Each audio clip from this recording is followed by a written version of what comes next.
Hey, what's up, everyone? This is Mark Bruce with Fit Strength Performance coming at you with another episode. Today, I'm going to talk about upper body training for athletes. This is a conversation I have a lot. This is something I hear from both athletes and parents and coaches. The thing is, I need to get an upper body. I need to get stronger. I need to get stronger shoulders. I just need a bigger upper body to do what I need to do athletically. Now, the upper body obviously is a part of you, so athletes do need to strengthen their upper body. There's no doubt about that. The question is the route that athletes are going down to achieve that. And in many cases, I've had athletes who've texted me, emailed me, and just said, "Hey, my coach said X, and I need to do Y," and usually that Y is get a stronger upper body to just be better in their sport. Now, the things that we have to think about, and I have 3 points to touch on, are, what does a bigger upper body look like to you? Are you looking at someone who's just generally older and they have a bigger upper body? Are you looking at a bodybuilder and they have a bigger upper body and that's where you associate it with? Are you looking at, an athlete in your sport on your team currently who has a bigger upper body and that's what you want to look like? Are you looking at, an athlete at the college level or the professional level and they have a bigger upper body and that's what you want to look like? The number one thing is to be curious, but after you're curious and you start looking at an individual or this player that has this upper body, what are you going to do with that curiosity? So the 3 points I'm going to touch up on are going to be or issues that I see with athletes is when they try to find an upper body, they have too much volume and too much exercise variation. Number 2, they're doing the same exercise over and over again, trying to get that bigger upper body. And then number 3 is they're training to be a bodybuilder versus being an athlete. All right, so the first point is going to be athletes training like bodybuilders versus training like athletes. There's a reason why bodybuilders look like bodybuilders. There's a huge component in high volume training, different variations of movement, but you got to remember bodybuilders only lift weights.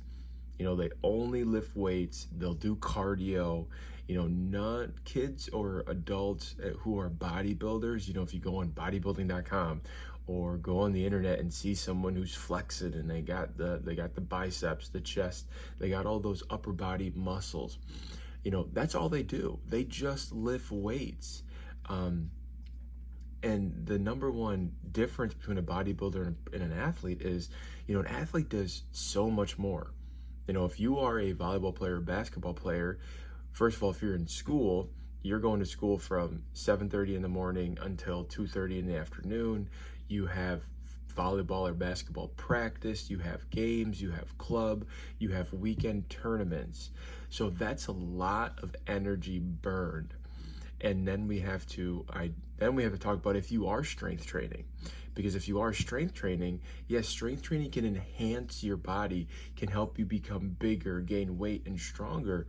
But if you don't fuel yourself to help with recovery, then you're not going to gain weight. You're going to continue being skinny, or you could just continue being overweight because you're just burning so much energy that your body can't keep up. So that's number one, athletes training like bodybuilders. Now, there's nothing wrong with doing an exercise for 8 to 12 reps for anywhere from 3 to 4 sets, but you have to keep into account the recovery needed in order to see those gains that you might associate with a bodybuilder. A bodybuilder is going to, even if you're a kid and you're a bodybuilder, you go to school, you lift weights for an hour, hour and a half, and then you're done. You go home, you get to eat, you get to do your work, and that's it. Monday through Saturday, that's all you do. And even to a certain degree, that is not great to really gain the size that you want, and that's for a different topic. So with that, and what I mean by bodybuilding workouts is going to be that bodybuilding split. So a typical bodybuilding workout is going to be Monday is chest day, all chest. Tuesday is going to be, legs. Wednesday is going to be arms. Thursday is going to be back and biceps with your deadlift. Friday could be another, chest day. And then Saturday could be another arm day. So training that way is your bodybuilding split. And the big piece is just they're two different beasts. Bodybuilders are bodybuilders, athletes are athletes. There's a reason why LeBron James, Anthony Davis, Seth Curry, there's a reason why those guys, they don't look like bodybuilders. They look in shape, they look fit, but they don't look like bodybuilders. They're 6'10", so right, they just are human freaks, genetically super gifted, so they just look very, very different than all of us. So that's that first piece. The second piece is going to be doing too much volume and too many exercises. So there's a few caveats to this. So by too much volume, if you go in the weight room and you're doing, let's say you're doing your bodybuilding split, you're going to go, let's say you go a descending rep scheme with bench.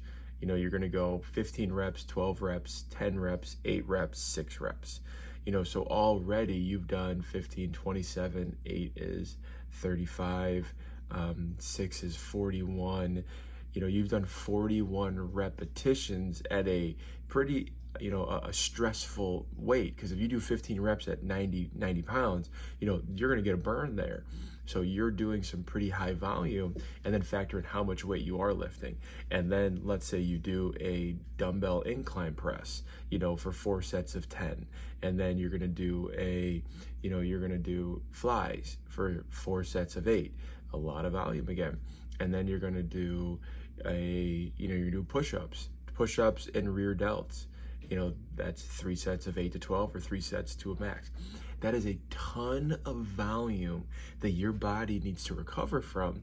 And then if you think of what you have to do in your sport, when I played basketball, if I did a chest day and then tried to shoot, oh man, my arms were going to fall off. Now my form is going to be compromised. Now I'm not going to be able to get the ball to the rim. So now it's going to affect how I perform on the court. And then if I'm going to practice or a tryout or a game, I'm not going to perform how I want to try out. So this is where that's too much volume. And then, if you're a volleyball player, you are constantly coming down spikes. You're constantly, you're flexing that body part. So you're providing additional stress. And those are some of the reasons why we see these young athletes, which is really bad posture, combination of sitting in school all day, lifting for those bodybuilding splits, too much volume in the upper body, trying to get a bigger upper body. And then they go to their sport and they do the same thing over and over and over again.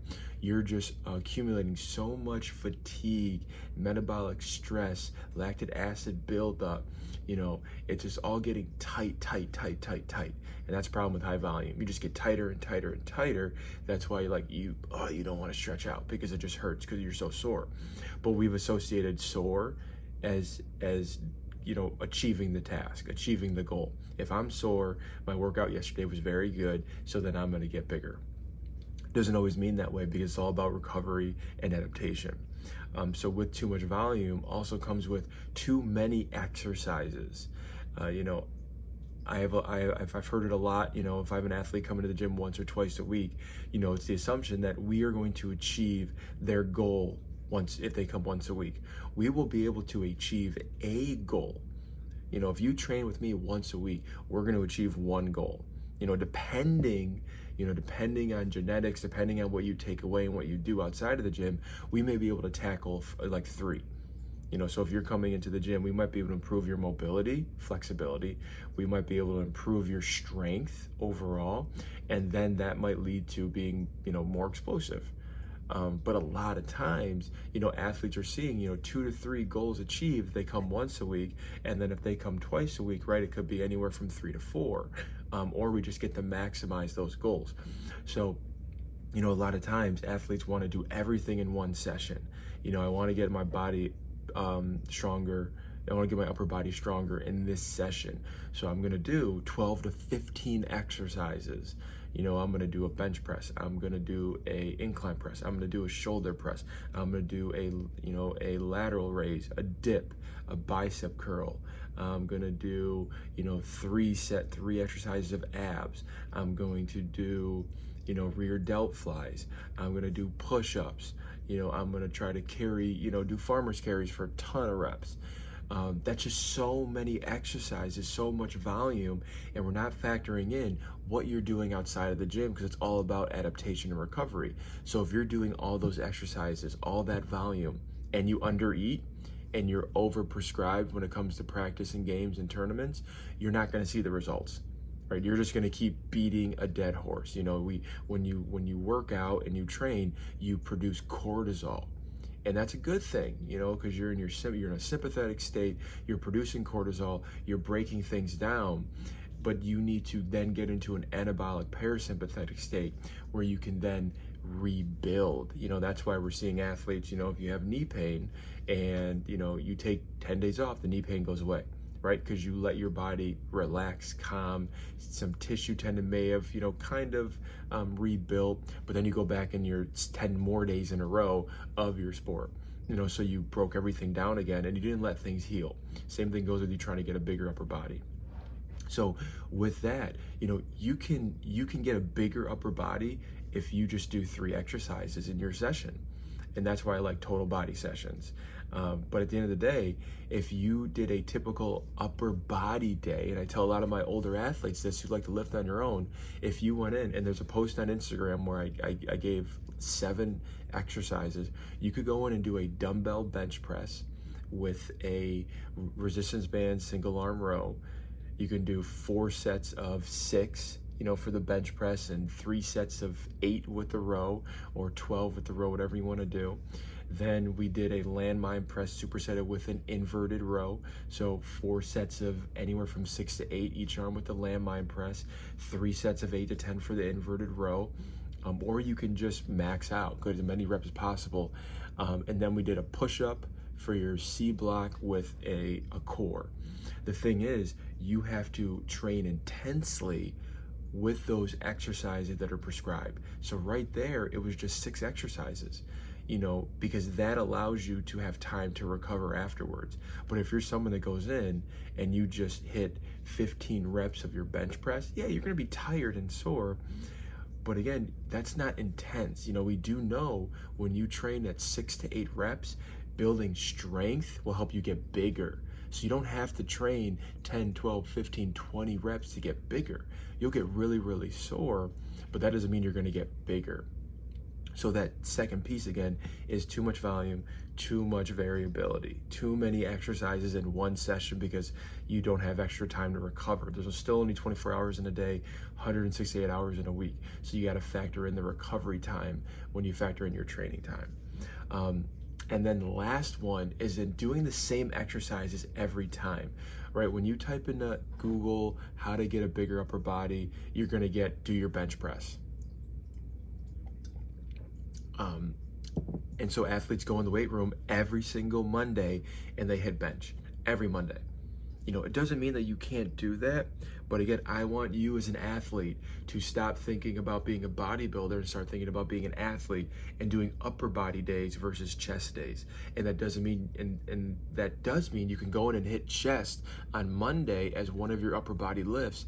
But if you do the same conventional bench press every single Monday, eventually your shoulders are gonna get hurt. It's going to happen. Your shoulders, your elbow, your wrist. Your elbow is just like your knee. If there's something wrong with your shoulder or something wrong with your wrist, then something's going to happen at the elbow. Okay? But if there's something wrong with the wrist and your elbow is feeling it too, you could have a shoulder injury. I've seen a lot of young athletes come in with some signs of bicep tendinopathy, and a lot of it has to do with building up compensations around the neck, around the T-spine, lack of shoulder flexion. And a lot of it's because you always bench on Monday. You have to hit the PR. You have to get 315, or you can't stop.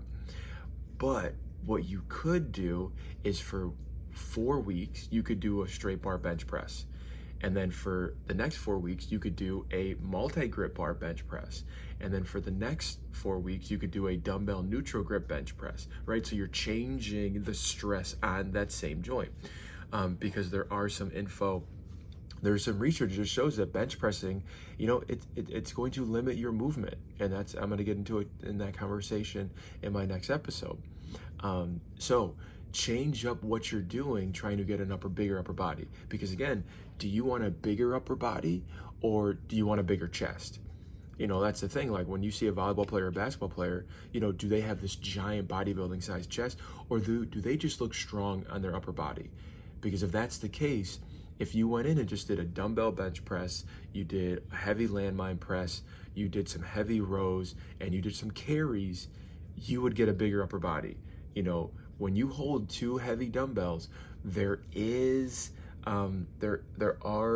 are research that shows that's going to give you a bigger bicep, right? Just by doing carries, but you're not going to get that repetitious motion of the bicep curl, which could be aggravating your elbow or your shoulder, and that could mess with, your serve, your spike, your shot for basketball. Doesn't mean, hey, everyone wants to go in and get a nice little arm pump. Nothing wrong with that. But if you do it 4 days a week, you're going to have some underlying issues. So just to backtrack, we talked about 3 things that I see going on when athletes are trying to train for an upper body. Number 1, they're training like a bodybuilder versus training like an athlete. Number 2, too much volume and too many exercises in their session. And then the third is going to be doing the same exercises every single week, trying to get a bigger upper body. But then there's the adverse, and I'll add this on. Athletes train once a week thinking they're going to get a bigger upper body, and they do nothing the next 6 days a week. You could get a bigger upper body in 6 months if you worked out just once a week, but it's going to be much, much, much slow cooked versus if you train 2 or 3 times a week. So if your number 1 goal is to get a bigger upper body, to get stronger overall, and you are in high school and you're in 10th, 11th, or 12th grade, especially 11th and 12th, your off season should be spent training 3 times a week, hands down 100%, just because you're gonna be able to do more and maximize more because you're going through puberty. You're gonna be able to lift more weight, and you're gonna be able to see those great results. So thanks for tuning in. Again, comment, like, share this with a coach, with a teammate, with a parent. Again, help us spread the good word and help athletes become high performing athletes in their sport. Thanks again.